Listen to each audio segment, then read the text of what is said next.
बिहार में 1 अक्टूबर से शुरू हो जाएगा बालू खनन। अब ड्रोन कैमरा से की जाएगी घाटों की निगरानी। बिहार में 1 अक्टूबर से नदी घाटों से फिर से खनन शुरू हो जाएगा। फिलहाल एनजीटी के निर्देशों के अनुसार 1 जुलाई से 30 सितंबर तक इस पर रोक है। इस बार खनन शुरू होने के साथ ही अवैध खनन, बालू की अवैध बिक्री और ढुलाई पर नियंत्रण के लिए सख्ती बढ़ाने की तैयारी की जा रही है। इसके तहत नदी घाटों पर खनन की ड्रोन से मॉनिटरिंग, चालान की जांच सहित हाईटेक व्यवस्था से निगरानी की जाएगी। इसके साथ ही मुख्यालय स्तर से निगरानी की व्यवस्था की जाएगी। तेज रफ्तार में गाड़ी चलाने वालों के लाइसेंस अब होंगे जब्त। सड़क दुर्घटना को लेकर परिवहन विभाग सख्त। राज्य में सड़क दुर्घटनाओं को कम करने के लिए परिवहन विभाग ने सभी जिलों के डीएम को दिशा निर्देश भेजा है। हाल के दिनों में विभाग की ओर से की गई समीक्षा में यह बात सामने आई थी कि अधिकतर जिलों में सड़क दुर्घटनाओं में कमी आई है, लेकिन 11 जिले अब भी दुर्घटनाएं सामान्य से अधिक हो रही है।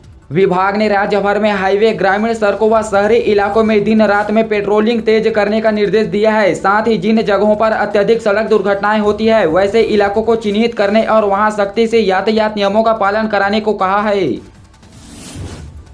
बिहार सरकार कन्या विवाह योजना के तहत कर रही आर्थिक मदद, जानिए कैसे ले सकेंगे इसका लाभ। मुख्यमंत्री कन्या विवाह योजना के तहत 2021-22 में अब तक 25,000 लड़कियों को योजना का लाभ दिया है। वहीं 12,000 लड़कियों का आवेदन स्वीकृत किया गया है, जिन्हें सितंबर तक ऑनलाइन माध्यम से भेज दिया जाएगा। साथ ही बीपीएल परिवारों को इस योजना से ज्यादा जोड़ने के लिए जिलों को दिशा निर्देश समाज कल्याण विभाग की ओर से भेजा गया है।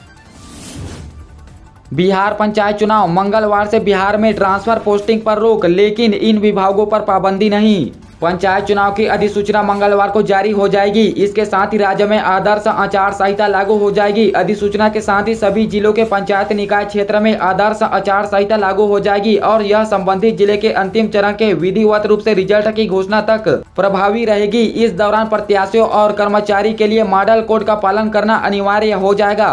मॉडल कोड लागू होने के साथ ही जिला निर्वाचन पदाधिकारी, अनुमंडल पदाधिकारी, जिला पंचायती राज पदाधिकारी, निर्वाचित पदाधिकारी, सहायक निर्वाचित पदाधिकारी और जिला निर्वाचन पदाधिकारी द्वारा मनोनीत उप निर्वाचन पदाधिकारी के स्थानांतरण पर रोक लग जाएगी। इसके साथ ही निर्वाचन कार्यों से जुड़े अन्य क्षेत्रीय पदाधिकारी व कर्मचारियों के ट्रांसफर पर भी रोक लग जाएगी।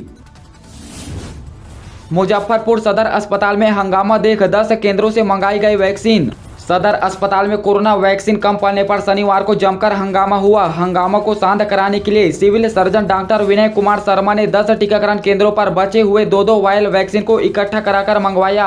हालांकि यह भी दोपहर के बाद खत्म हो गया। इस बीच शनिवार को सदर अस्पताल समेत विभिन्न केंद्रों पर 3,323 लोगों को कोरोना का टीका दिया गया। पहला डोज 2,077 व दूसरा डोज 1,246 मिला। लंबे समय तक वेरिफिकेशन के लिए लाइन में लगे लोग टीका खत्म होने के बाद हंगामा करने लगे। आपस में धक्का मुक्की करते हुए स्वास्थ्य विभाग के खिलाफ नारेबाजी भी हुई। इसके बाद सुरक्षा कर्मी पहुंचे तो उनसे भी सुलझ पड़े। पूरे परिसर से सुरक्षा कर्मी वहां पहुंचे और लोगों को समझा बुझाकर हंगामा शांत कराया। बिहार में बाढ़ का असर कम हुआ तो बढ़ गया नया खतरा, सभी जिलों को किया है आगाह। बिहार के कुछ जिलों को छोड़ दे तो बाढ़ प्रभावित क्षेत्रों में बाढ़ का पानी कम होना शुरू हो गया है। बाढ़ का असर गंगा, सोन, पुनपुन, कोसी, गंडक और बूढ़ी गंडक समेत उत्तर बिहार की तमाम नदियों के प्रवाह वाले रास्ते में पड़ा है। अब इन नदियों में धीरे धीरे पानी उतरने लगा है। गांव के इर्द गिर्द से पानी निकलने के बाद कीचड़ फसलों के सड़े अवशेष बदबू पैदा करने लगे हैं। इसके साथ ही कई प्रकार की बीमारियों का खतरा बढ़ा है। बीमारी बढ़ने की आशंका को देखते हुए स्वास्थ्य विभाग ने सिविल सर्जनों को आगाह किया है। स्वास्थ्य विभाग के अपर मुख्य सचिव प्रत्यय अमृत के निर्देश के बाद सिविल सर्जनों को जारी पत्र में कहा गया कि वे कुछ बीमारी को लेकर अभी से बचाव के लिए समुचित व्यवस्था करें। सड़क हादसे में एक ही परिवार के 3 की मौत, रक्षाबंधन की मार्केटिंग करके लौटने के दौरान हुआ हादसा। सिवान में रक्षाबंधन का मौका एक परिवार पर कहर बनकर टूटा है। राखी की मार्केटिंग कर घर लौटने के दौरान सड़क हादसे में एक परिवार के 3 लोगों की मौत हो गई। मरने वालों में एक महिला, एक युवक और एक किशोर शामिल है। इस घटना से परिवार में मातम छा गया है। घटना गोरिया कोठी थाना क्षेत्र के गोरिया कोठी बाजार में शनिवार रात की है। पुलिस ने सभी शवों को कब्जे में लेकर कार्रवाई शुरू कर दिया है तो स्थानीय लोग आपदा राहत के तहत उचित मुआवजे की मांग कर रहे हैं। 6 लाख से ज्यादा कर्मचारी की होगी तैनाती, 14,000 मतदान केंद्रों का होगा गठन। बिहार में पंचायत चुनाव का वक्त नजदीक आ रहा है और राज्य निर्वाचन आयोग के निर्देश पर जिलों में चुनाव संबंधी तैयारियां तेज हो गई है। राज्य में इस वर्ष 6 लाख से अधिक मतदान कर्मियों की तैनाती की जाएगी। इसके लिए सभी जिलों में जिला प्रशासन द्वारा स्थानीय सरकारी कार्यालयों में तैनात कर्मियों की सूची एकत्र की जा रही है ताकि अलग अलग बूथों पर उनकी तैनाती की जा सके।